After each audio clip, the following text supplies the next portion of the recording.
Arizona, 1943. When the train carrying Japanese prisoners of war pulled into the desert station near Camp Florence, the men inside pressed their faces against the barred windows, expecting to see barbed wire and guard towers stretching endlessly into the harsh landscape.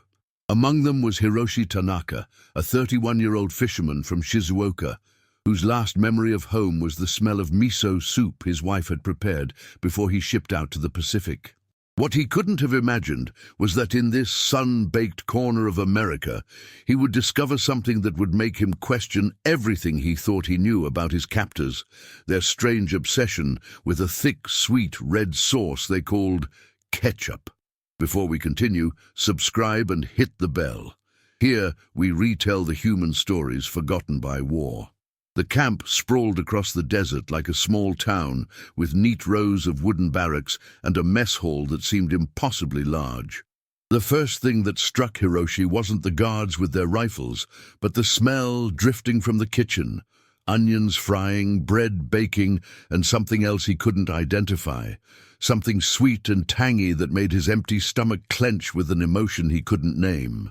As the prisoners filed off the train, their legs shaky from the long journey, they were met not with shouting guards, but with a tall, sunburned sergeant named Murphy, who spoke in a slow drawl that sounded nothing like the harsh English they'd learned to fear.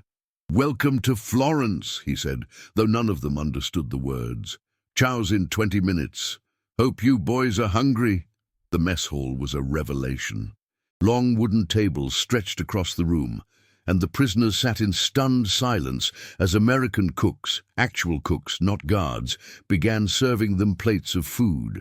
There was beef stew, thick slices of bread, mashed potatoes, and something golden and crispy that Hiroshi had never seen before. The American sitting across from him, a young private with freckles and kind eyes, pointed to the golden sticks on his plate and said slowly, "French fries." But it was what happened next that would become the subject of whispered conversations in the barracks for weeks to come. The American took a small glass bottle filled with that mysterious red sauce and began pouring it generously over his fries. The thick liquid coated the golden potatoes like paint, and when the soldier took a bite, his face lit up with genuine pleasure. Hiroshi watched in fascination as other Americans around the mess hall performed this same ritual. Some put the red sauce on their beef, others mixed it with their mashed potatoes, and a few even dipped their bread in it. It was clearly important to them, this strange condiment, but to Hiroshi and his fellow prisoners, it looked like something that belonged in a medicine bottle, not on food. When a cook approached their table with a bottle of the mysterious sauce, Hiroshi's friend Kenji wrinkled his nose in disgust. He had been a chef in Kyoto before the war, and his refined palate recoiled at the artificial sweetness he could smell even from across the table. "Amerikajin no tabemono wa okashi," he whispered to Hiroshi. "American food is strange." The cook, a middle-aged man with flour in his hair and laugh lines around his eyes, seemed to understand their hesitation. He demonstrated by squirting a small amount of ketchup onto a spare plate and dipping a fry into it. Then he held it out to Hiroshi with a smile that needed no translation. Hiroshi looked around the table at his fellow prisoners. They were all watching him, waiting to see what he would do. These men had followed him into battle, had trusted his judgment when their ship was sinking, and now they were looking to him again for guidance in this strange new world where their enemies served them hot meals and offered them condiments. The fry was still warm in his fingers as he brought it to his mouth. The first taste was a shock, the saltiness of the potato, the sweetness of the ketchup, and underneath it all, a tangy complexity that his palate struggled to process.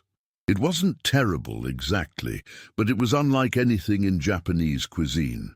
He swallowed, aware that every eye in the section was on him, both American and Japanese. His reaction was immediate and honest. He made a face that sent ripples of laughter through both the prisoners and the nearby guards. The ketchup was too sweet, too artificial, too American. But even as he reached for his water cup to wash away the unfamiliar taste, he noticed something interesting.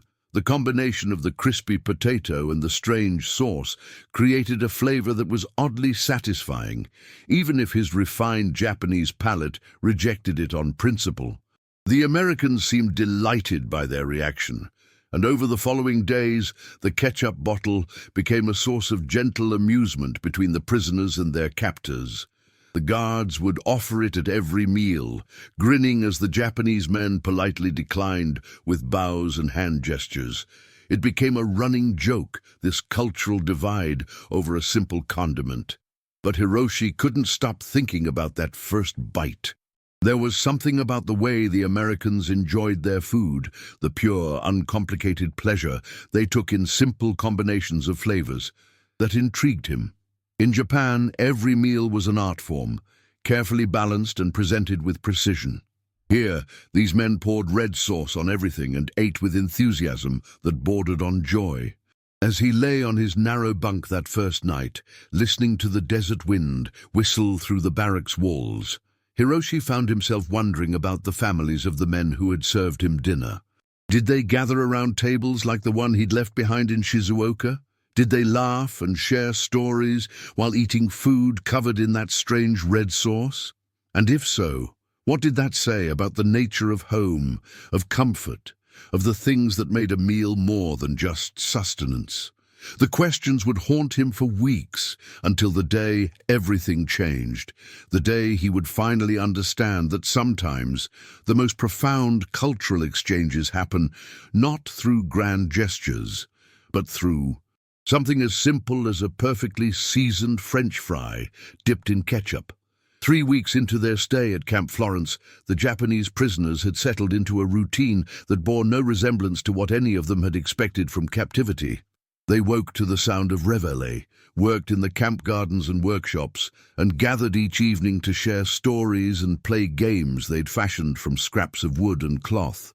But every meal brought them face to face with the same cultural puzzle, the ubiquitous presence of that red bottle. Hiroshi had begun to observe the Americans more carefully during mealtimes. He noticed that the young private who'd first introduced him to French fries, whose name he'd learned was Tommy, had a specific ritual. First, he would shake the ketchup bottle vigorously as if awakening something inside. Then he would tap it 3 times on the side before turning it upside down and giving it a sharp smack on the bottom. The thick red sauce would emerge in controlled bursts, creating perfect dollops across his plate. They worshipped that sauce, Kenji observed one evening as they walked back to their barracks after dinner. His English had improved dramatically over the past few weeks, aided by conversations with the kitchen staff who seemed genuinely interested in learning about Japanese cooking. "I've never seen people put the same thing on so many different foods," Hiroshi had to agree. In addition to the French fries, he'd watched Americans put ketchup on eggs, meatloaf, hash browns, and even scrambled into their mashed potatoes. It seemed to be their answer to every flavor deficiency, their universal solution to making food more palatable. "But have you noticed," asked Saburo, a quiet man who had been a teacher before the war, "how happy it makes them? Watch their faces when they eat it. It's not just food to them, it's comfort." This observation struck Hiroshi as particularly insightful. He had indeed noticed that the Americans' expressions changed when they ate foods paired with ketchup. There was a softness to their features, a relaxation that reminded him of how Japanese men looked when they tasted their mother's cooking after a long absence. The breakthrough came during the 4th week, on a particularly hot Arizona afternoon, when the camp's regular cook called in sick and the kitchen staff was scrambling to prepare lunch for nearly 200 prisoners and guards. Hiroshi, who had been helping in the garden, was recruited along with several other prisoners to assist with food preparation. Tommy, the freckled private who had become something of a friend despite the language barrier, was frantically trying to cut potatoes for French fries while simultaneously stirring a massive pot of stew. His movements were clumsy with haste, and it was clear he was overwhelmed. Without thinking, Hiroshi stepped forward and began cutting potatoes with the precise, efficient movements he'd learned from years of preparing fish at the docks in Shizuoka. His knife work was flawless. Each potato cut into perfect uniform strips that would cook evenly. Tommy watched in amazement as Hiroshi processed twice as many potatoes in half the time. "How did you?" Tommy began, then shook his head and grinned. "Thank you, Hiroshi. You're a lifesaver." As the fries cooked, Hiroshi found himself working alongside the American kitchen staff in a way that transcended language barriers. They communicated through gestures, shared smiles, and the universal language of cooking, timing, temperature, and the subtle signs that indicated when food was perfectly prepared. When the fries emerged from the oil, golden and crispy, Tommy automatically reached for the ketchup bottle. But this time, instead of serving himself first, he prepared a small plate for Hiroshi. The gesture was simple but profound. An American soldier in the middle of a war, taking care to ensure that his former enemy was fed before he fed himself. Hiroshi accepted the plate with a bow, and this time, when Tommy offered the ketchup bottle, he didn't refuse. Instead, he held out his plate and allowed Tommy to add a small amount of the red sauce to his fries. The second tasting was different from the first. Perhaps it was the heat of the oil that had mellowed the sweetness, or maybe it was the salt content of the perfectly cooked potato. But this time the ketchup didn't overwhelm his palate. Instead, it complemented the fries in a way that created something entirely new, not Japanese, not American, but somehow universally satisfying. As Hiroshi chewed thoughtfully, he became aware that the entire kitchen had grown quiet. Both American soldiers and Japanese prisoners were watching him, waiting for his verdict. The weight of cultural representation sat heavy on his shoulders, but for once, his response was uncomplicated. He smiled, took another bite, and gave Tommy a thumbs up, a gesture he'd learned from the Americans that needed no translation. The cheer that went up from the kitchen was immediate and joyous. Americans and Japanese alike began laughing and talking excitedly, the barriers of language and nationality temporarily forgotten in the shared triumph of a simple culinary discovery. But the real magic happened in the days that followed. Word of Hiroshi's conversion spread throughout the camp, and suddenly ketchup became a bridge rather than a barrier. Japanese prisoners began experimenting with the condiment, trying it on different foods, and discovering combinations that worked for their palates. Kenji, despite his initial resistance, discovered that a small amount of ketchup mixed with soy sauce, procured from a care package, created a glaze that was perfect for grilled vegetables. Saburo found that ketchup could be used as a base for a sauce that reminded him of the sweet and sour flavors he missed from home.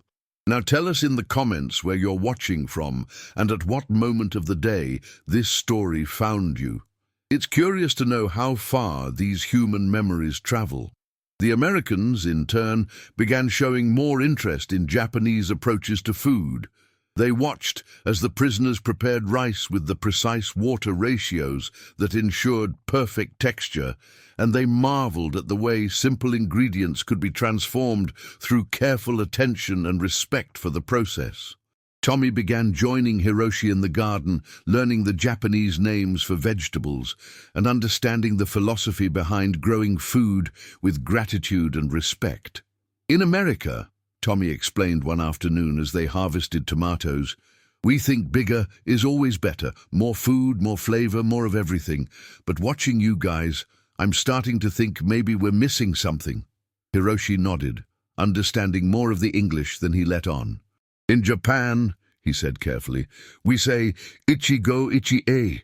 One time, one meeting, every meal is special moment, cannot repeat. The conversation was halting, full of gestures and partially understood words, but the meaning was clear. They were talking about more than food. They were discussing philosophy, culture, and the ways that human beings create meaning in their daily rituals. As the sun set over the Arizona desert that evening, Hiroshi looked across the mess hall and saw something that would have been impossible to imagine just a month earlier. Japanese prisoners and American soldiers sat together at several tables, sharing meals and attempting conversations in broken English and even more broken Japanese. At the center of many of these tables sat a bottle of ketchup, no longer a symbol of cultural difference, but a catalyst for connection. The transformation hadn't happened overnight, and it hadn't been forced through official policy or military decree. It had happened one meal at a time, one shared laugh at a time, one perfectly seasoned French fry at a time. And at the center of it all was the understanding that sometimes the greatest victories in war are not won on battlefields, but in mess halls where former enemies discover they're not so different after all. By the 6th week at Camp Florence, the mess hall had become an unlikely laboratory for cultural exchange. What had started as gentle mockery over a condiment had evolved into something far more significant. A genuine collaboration between cuisines that should have been separated by an ocean and a war. Hiroshi had been appointed as the unofficial liaison between the Japanese prisoners and the American kitchen staff, a role that suited his natural curiosity and growing fascination with the way Americans approached food. His English had improved dramatically through daily conversations with Tommy and the other cooks, and he found himself translating not just words, but entire concepts about flavor, preparation, and the emotional connections people formed with their meals.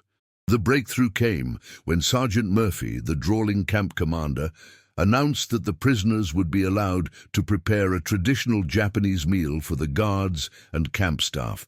It was an unprecedented gesture of trust, but more than that, it was an acknowledgement that the cultural exchange happening in the mess hall had value beyond simple peacekeeping. "We want to understand," Murphy explained to Hiroshi through Tommy's translation. "These boys are going home someday, and they ought to know something about the people they've been fighting besides what the propaganda told them." The announcement created excitement among both the prisoners and the staff. For the Japanese men, it was an opportunity to share something of themselves, to demonstrate that their culture was more than just the military aggression that had brought them to this desert camp. For the Americans, it was a chance to experience something genuinely foreign in a safe, controlled environment. But Hiroshi had a different idea, one that had been brewing in his mind since that first successful experiment with ketchup and fries. Why not create something entirely new? Why not combine the best of both approaches to cooking and see what emerged? He presented his proposal to Kenji, whose culinary expertise made him the natural leader of any cooking project. "What if we don't just cook Japanese food for Americans, or eat American food like Japanese?" Hiroshi suggested. "What if we create something together?" Kenji was skeptical at first. His training had emphasized the purity of Japanese cuisine, the importance of honoring traditional methods and ingredients. The idea of deliberately mixing culinary cultures seemed almost sacrilegious. But as he watched the daily interactions in the mess hall, seeing how food had become a bridge between former enemies, he began to understand what Hiroshi was proposing. "You mean fusion," he said, using an English word he'd learned from Tommy. "Making something new from something old." The planning took days. Hiroshi and Kenji worked with Tommy and the other cooks to design a menu that would honor both traditions while creating something unprecedented. They would prepare tempura vegetables using American ingredients like zucchini and bell peppers. They would make a version of yakitori using local Arizona beef instead of chicken. And most ambitiously, they would create a noodle dish that incorporated the ketchup-based sauces the Americans loved, with the umami flavors that defined Japanese cooking. The night of the dinner, the mess hall was transformed. Long tables were arranged in a square formation, allowing Americans and Japanese to sit facing each other rather than in separate sections. Candles flickered in makeshift holders crafted from empty cans, and someone had found wildflowers to create simple centerpieces. The meal began with the tempura, and the reaction from the American diners was immediate and positive. The light, crispy batter was familiar enough to be approachable, but the vegetables inside were prepared with a precision and attention to seasoning that elevated them beyond anything they'd experienced. Tommy took bite after careful bite, his expression moving from curiosity to genuine appreciation. "This is like the best onion rings I've ever had," he told Hiroshi, "but somehow completely different." "How do you make the batter so light?" Hiroshi tried to explain the technique, the ice-cold water, the minimal mixing, the importance of the oil temperature, but found himself struggling with the technical vocabulary. Instead, he gestured for Tommy to follow him to the serving area, where he demonstrated the method with his hands, showing rather than telling. The yakitori beef was equally successful. The American diners were familiar with grilled meat, but the Japanese approach to marinating and seasoning created flavors that were both exotic and comforting. Several guards went back for seconds, and Hiroshi overheard one telling another, "I had no idea they could make beef taste like this." But it was the noodle dish that truly captured everyone's attention. Kenji had created a sauce that started with the ketchup base the Americans loved, but added miso, sake, and carefully balanced seasonings that transformed it into something entirely new. The noodles themselves were prepared using a technique that created the perfect texture, firm enough to hold the sauce, but tender enough to be satisfying. As Hiroshi watched the American diners experience this fusion creation, he saw something remarkable happening. Their faces showed the same expression of comfort and recognition that ketchup usually brought them, but layered with surprise and delight at the unfamiliar flavors. They were experiencing the familiar and the foreign simultaneously, and the combination was creating something more powerful than either could achieve alone. Sergeant Murphy, who had approached the meal with polite but obvious skepticism, found himself returning to the noodle dish repeatedly. After his third serving, he sought out Hiroshi through Tommy's translation. "I need to understand something," Murphy said. "This tastes like home, but it also tastes like somewhere I've never been. How is that possible?" Hiroshi considered the question carefully. He had been thinking about this phenomenon himself, the way certain food combinations could trigger memories and emotions that transcended cultural boundaries. In his halting English, supplemented by gestures and Tommy's translation, he tried to explain. "Maybe," he said slowly, "good food is like music. Different instruments, but same feeling in heart. Your ketchup, our miso, different sound, but both make people happy." The analogy resonated with Murphy, who had been a music teacher before the war. He nodded thoughtfully, understanding that they were discussing something far more complex than simple recipes.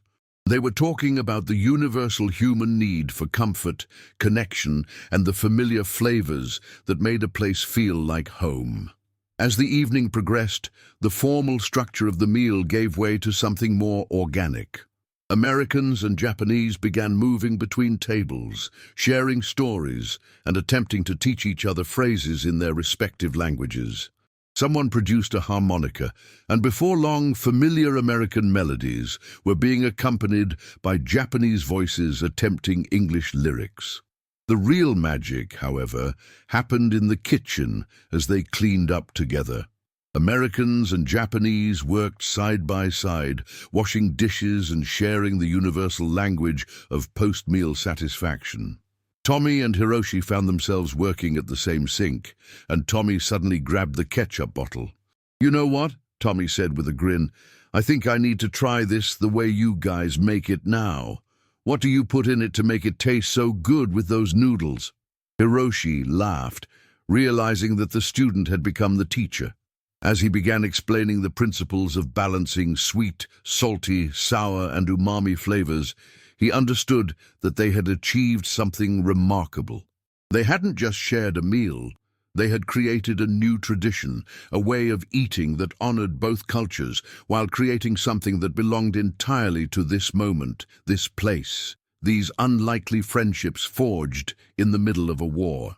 The fusion experiment had succeeded beyond anyone's expectations, but more importantly, it had demonstrated that cultural exchange was not about abandoning one's identity in favor of another. It was about finding the places where different traditions could meet and create something beautiful together, something that was more than the sum of its parts. The success of the fusion dinner transformed Camp Florence in ways that extended far beyond the mess hall. Within days, word had spread to other prison camps throughout the Southwest, and Sergeant Murphy found himself fielding calls from commanders who wanted to understand how a simple meal had created such a dramatic improvement in prisoner-guard relations. But for Hiroshi, the real revolution was happening in the letters he was now allowed to write home. The Red Cross mail system had been restored, and for the first time since his capture, he could communicate with his wife Emiko in Shizuoka. How could he possibly explain to her that he was learning to cook with ingredients she'd never heard of, guided by men who had been his enemies just months before? He began his first letter carefully, knowing that military censors would read every word before it reached Japan. But as he wrote, he found himself focusing not on the strangeness of his situation, but on the universal truths he was discovering about food, family, and human connection. "Beloved Emiko," he wrote in careful characters, "I am learning that there are many ways to make a person feel at home.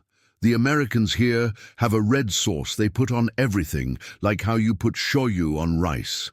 At first I thought it was terrible, but now I understand it is their way of making strange food taste familiar. I think of you when I eat it, because it reminds me that comfort can be found anywhere if you approach it with an open heart." No, the letter was a small act of rebellion against the hatred that was supposed to define the relationship between prisoners and captors. By focusing on the humanity he discovered in his captors, Hiroshi was refusing to let war diminish his ability to see good in people, even those he'd been trained to consider his enemies. Meanwhile, in the camp kitchen, the fusion experiments were continuing with increasing sophistication. Tommy had become genuinely skilled at Japanese cooking techniques, while Kenji was developing an intuitive understanding of American flavor preferences.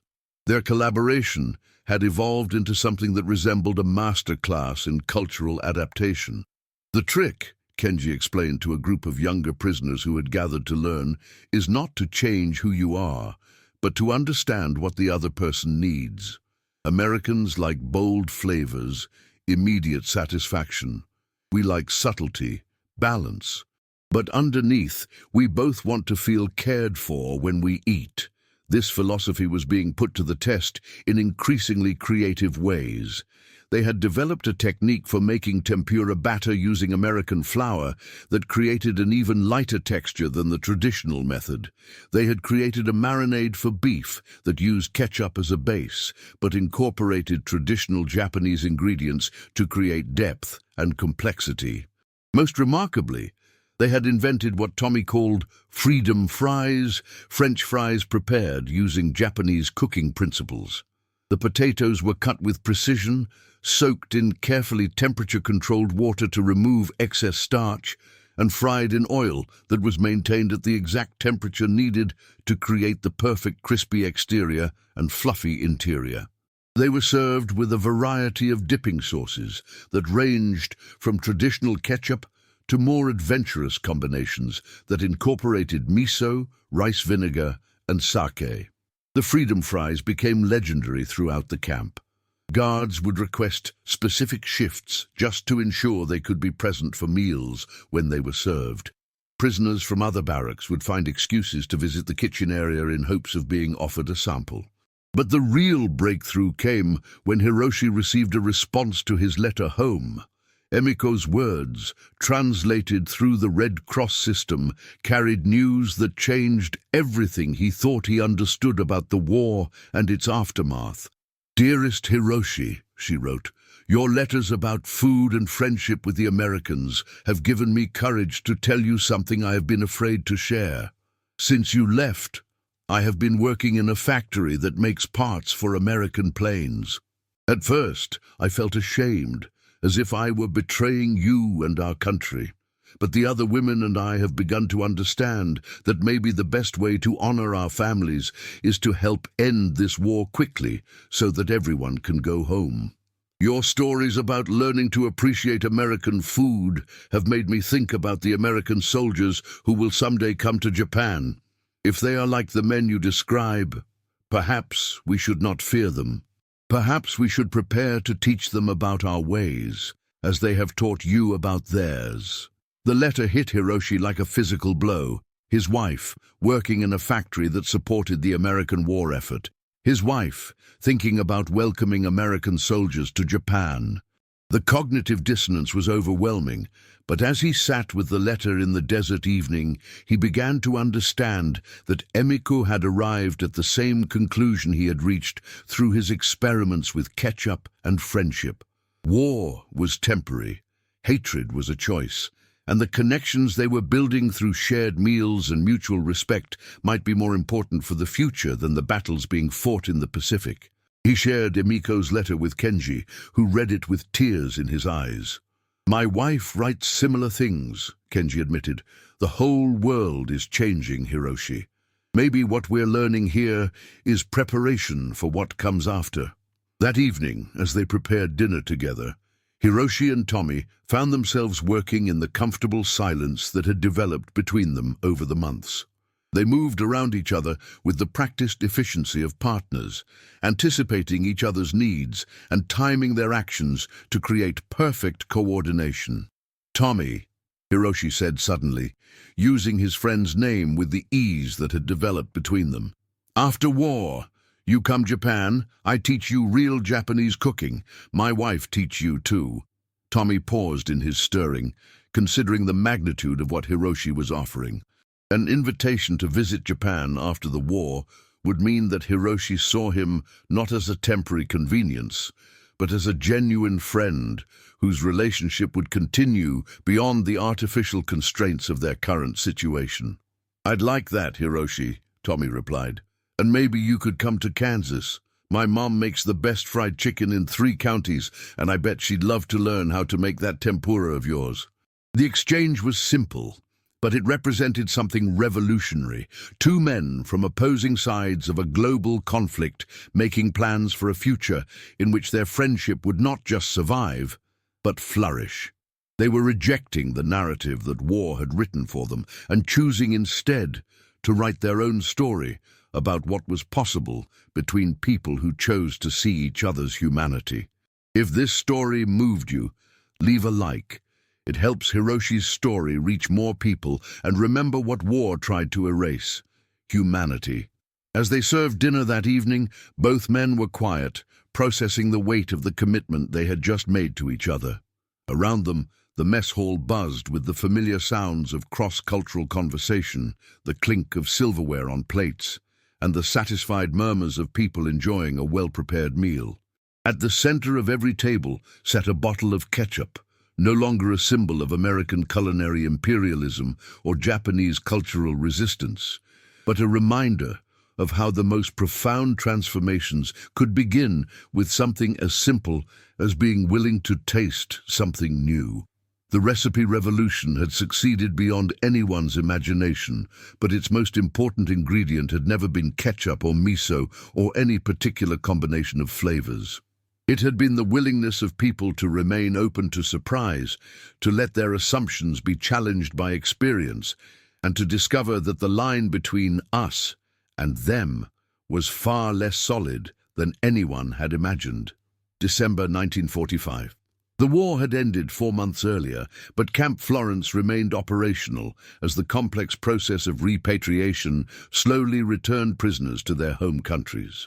For Hiroshi, these final weeks had become bittersweet, a time of anticipation mixed with an unexpected reluctance to leave the place where he had discovered so much about friendship, food, and the possibility of peace between former enemies.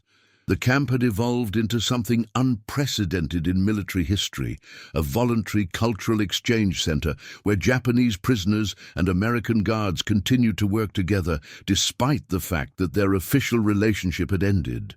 Many of the prisoners could have been shipped home months earlier, but they had requested to stay and help with the transition process, training American soldiers who would soon be stationed in occupied Japan. Hiroshi stood in the kitchen on a cold December morning, teaching a group of young American officers the proper technique for preparing rice. These men would be leaving for Japan within weeks, part of the occupation force that would help rebuild the country he still thought of as home. The irony wasn't lost on him. Former enemies teaching former enemies how to be better occupiers. "The rice must be washed until the water runs clear," he explained to Lieutenant Peterson, an earnest young man from Minnesota who had been taking careful notes throughout the lesson. "Japanese people will judge you by your rice. If you can make good rice, they will know you respect them." Peterson nodded seriously, understanding that he was receiving information that could mean the difference between successful cultural integration and devastating misunderstanding. These cooking lessons had become a form of diplomacy, a way of preparing American soldiers to interact with Japanese civilians with sensitivity and respect. Tommy, now a corporal and officially assigned as liaison between the departing prisoners and arriving occupation troops, watched the lesson with pride.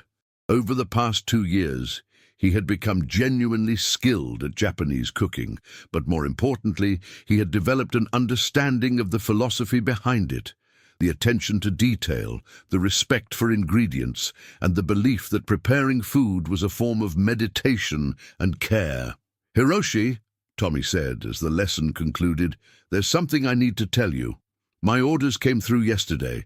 I'm being assigned to the occupation forces in Shizuoka Prefecture. Eri."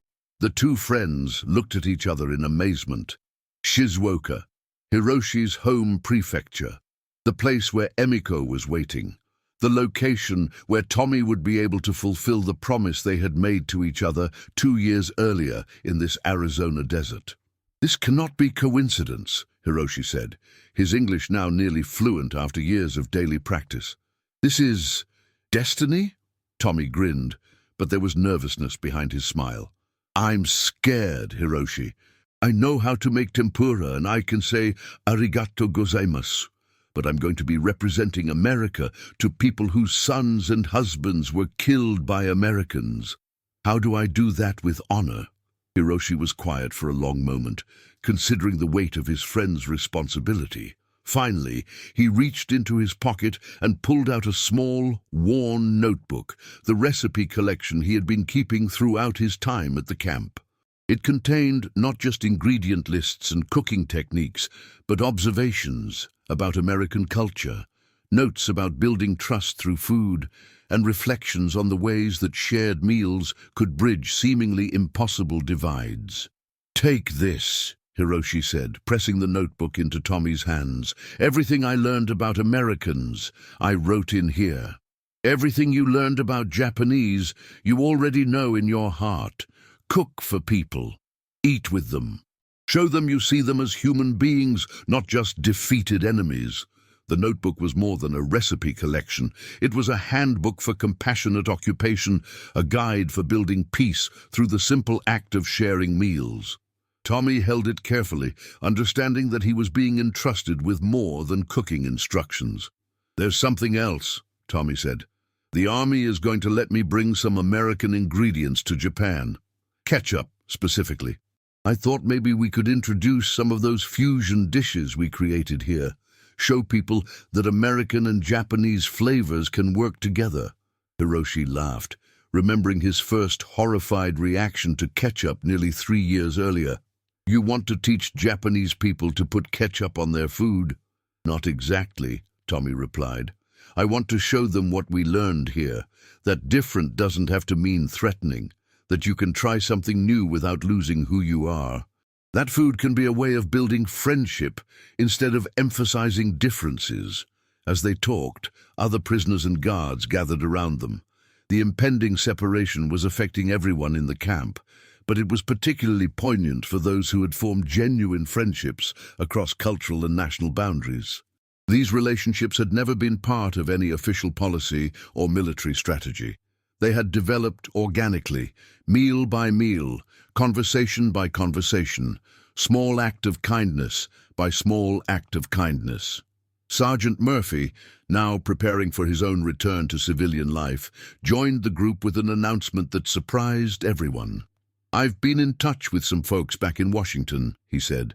"They want to document what happened here at Florence. They think it might be important for future prisoner operations, maybe even for international relations generally." He paused, looking around at the assembled group of Americans and Japanese who had become something unprecedented. Friends, forged in captivity, who were genuinely reluctant to say goodbye.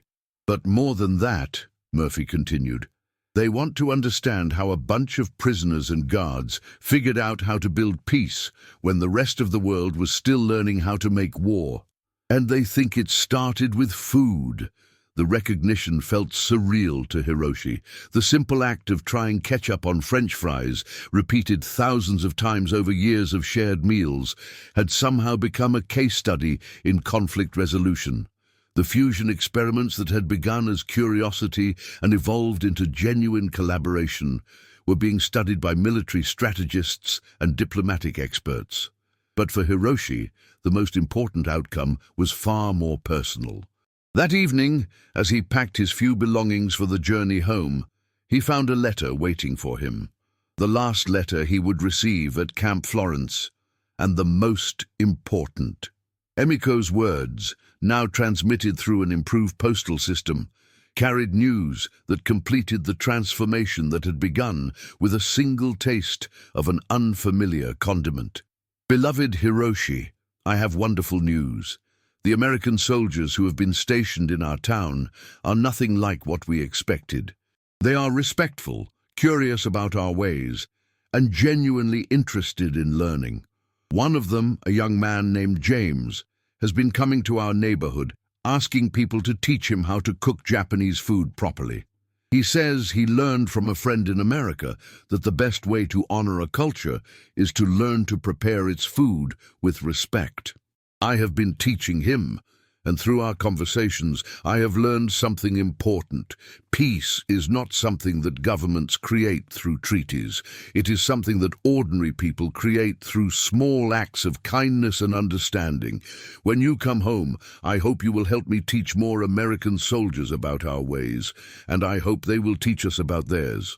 Also, James brought me something strange, a red sauce he calls ketchup. He says it was your favorite food in America and that you promised to show him how Japanese people might use it in their cooking. I have been experimenting, and I think you will be pleased with what I have discovered." Hiroshi read the letter 3 times, tears streaming down his face. Emiko had not just survived the war, she had embraced the same philosophy of openness and cultural exchange that he had discovered in this Arizona desert. She was already building the peaceful future that he had only dared to imagine. The next morning, as the bus prepared to take the final group of Japanese prisoners to the ship that would carry them home, Tommy and Hiroshi stood together one last time in the camp kitchen. Around them, the familiar sounds of meal preparation continued. American cooks working with techniques they had learned from Japanese prisoners, preparing food that honored both traditions. "Promise me something," Hiroshi said as they prepared to say goodbye. "Promise me you will remember that every person you meet in Japan is somebody's Emiko, somebody's mother or wife or daughter who is scared and hoping you will be kind." "I promise," Tommy replied, "and you promise me something too. Promise me you'll remember that every American soldier you see in Japan is somebody's Tommy. Somebody's son or husband or brother who is far from home and trying to do the right thing." They embraced briefly, the gesture still feeling slightly foreign to both cultures, but perfectly natural to two friends who had learned that the most important boundaries were the ones you chose not to recognize. As the bus pulled away from Camp Florence, Hiroshi looked back at the place that had taught him the most important lesson of his life. That the opposite of war was not just peace, but the active choice to see humanity in people you had been taught to hate. It was the willingness to taste something unfamiliar and discover it might be exactly what you needed. And at the center of it all was a simple red sauce that had traveled from American tables to prison camp experiments to fusion innovations that would soon be shared in kitchens across the Pacific. Ketchup had become more than a condiment. It had become a symbol of the possibility that different cultures could not just coexist, but could create something beautiful together. Subscribe to the channel, leave a like, and tell us in the comments which part touched you most. Because sometimes peace begins when we retell the past with empathy. The bus turned onto the highway that would take them to the ship, to the ocean, and to home. But Hiroshi understood now that home was not just a place you returned to. It was also something you carried with you. Something you could create anywhere you found people willing to share a meal and see each other's humanity. In his pocket, he carried Emiko's letter and a small bottle of ketchup that Tommy had given him as a parting gift. Both would make the journey across the Pacific, carrying with them the promise that the friendship forged in an Arizona prison camp would continue to grow in the rebuilt world they would create together, one shared meal at a time.